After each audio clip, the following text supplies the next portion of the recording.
আপনাদের সন্তানকে যদি মাদ্রাসায় দেন, আপনারা বলেন মাদ্রাসায় পড়ে নামাজ পড়ে না কেন?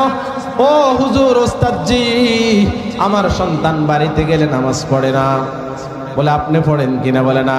তা আপনি পড়েন না, এই কারণে পড়ে না, মাদ্রাসায় যতক্ষণ থাকে সে তো 5 ওয়াক্ত নামাজ পড়ে। সৎসঙ্গে স্বর্গবাস, অসৎসঙ্গে সর্বনাশ, এই বিষয়টা আমরা ভাবি না। এ কারণে আমাদের সন্তানগুলো নষ্ট হয়ে যায়। ভাই, যারা এই যে দায়িত্বে আছে, মুসলমানের ঘর থেকে গিয়েছে নাকি কোনো বিধর্মীর ঘর থেকে গিয়ে এমপি আর মন্ত্রী হয়েছে? কথা বলেন। নিশ্চয় মুসলমানের ঘর থেকে বের হয়ে এরা দুর্নীতিবাজ হয় নাই। এদের নাম আগে দুর্নীতিবাজ ছিল না, এরা আগে লুটতুরাজ ছিল না, এরা আগে চাঁদাবাজি করতো না। এখন কোন একটা দলে গিয়ে অথবা কোন একটা পদে গিয়ে কোন একটি দায়িত্ব পেয়ে দুর্নীতিবাজ হঠাৎ করে হয়ে গেল, এটা তো বিশ্বাস করার মতো কথা না।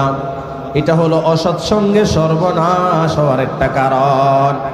সুতরাং সন্তানদেরকে যদি সতর্কতার জন্য ইসলাম শিখিয়ে রাখেন, সে যেখানেই যাবে তার বেন তাকে জানাইয়া দিবে, তার দিল তাকে সাক্ষী দিবে, তুমি তো ঈমানদার, তুমি তো ঈমানদার, তুমি এই কাজ করতে পারো না।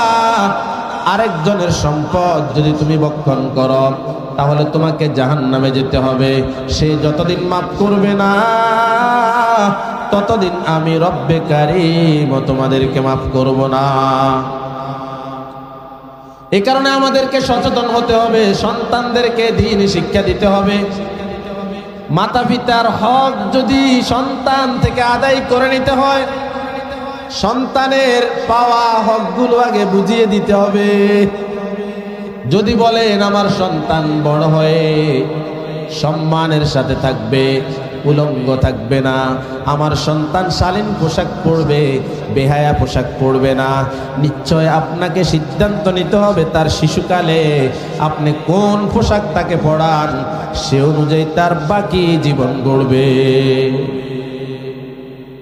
আর যদি বলেন না এখনো সময় হয় নাই, এখনো সময় হয় নাই, এখনো সময় হয় নাই, এখনো বাচ্চা মানুষ, এখনো হিজাবের দরকার নাই, এই সমস্ত কথা বলে বলে যদি আপনি বাচ্চাটাকে এভাবে বয়স বাড়িয়ে ফেলেন, পরবর্তীতে বাচ্চা যখন নিজের একটা নির্দিষ্ট বয়সে চলে যাবে, তখন আপনার কথা শুনবে না, সে বরং তার কথা আপনাকে শোনাতে বাধ্য করবে। আমাদের আরেকটা অভ্যাস, বাচ্চাদেরকে একটা কাজ করি কি জানেন? বাচ্চারা যখন একটা জিনিস দিই না, কান্না করলে দিয়ে দিই, এমনি দিই না, কান্না করলে দিয়ে দিই।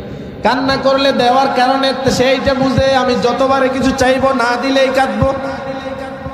আর যদি বলে দেন কান্না করে আমার থেকে কিছু নেওয়া যাবে না, একদিন কান্না করবে, 2 দিন কান্না করবে, 3 দিন কান্না করবে, বলে কোনো লাভ তো নাই, যেই সেই আরো দেমাগ খরচ হয়েছে, কষ্ট হয়েছে, আর কান্না করব না, যা দিবে তো দিবে, যা দিবে না তো দিবে না।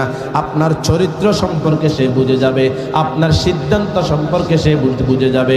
নচেত এই সন্তান যতদিন বেঁচে থাকবে ততদিন তো অবুঝ থাকতে কান্না করবে, আর বুঝ হয়ে গেলে তখন আপনার মাথায় পিস্তল ঠেকিয়ে আপনার থেকে দাবি আদায় করবে। কথা বলেন ঠিক কিনা? ইয়া আইয়ুহাল্লাযীনা আমানুত্তাকুল্লাহা ওয়া কুনু মা'আস সাদিকিন। ও ঈমানদাররা, ভয় করো। কাকে ভয় করব? আল্লাহকে। আল্লাহকে এমন ভাবে ভয় করো, আর ভয় করার সাথে সাথে তুমি সত্যবাদীদের সাথী হয়ে যাও, সৎ কর্মশীলদের সাথী হয়ে যাও, সিদ্দিকীনদের সাথী হয়ে যাও। এই সিদ্দিকীনদের সাথী হলে কি হবে? তুমি দুর্নীতিবাজ হবে না, তুমি চাঁদাবাজ হবে না, তুমি লুটতুরাজ হবে না। এই কারণে সৎসঙ্গে স্বর্গবাস, অসৎ সঙ্গে সর্বনাশ।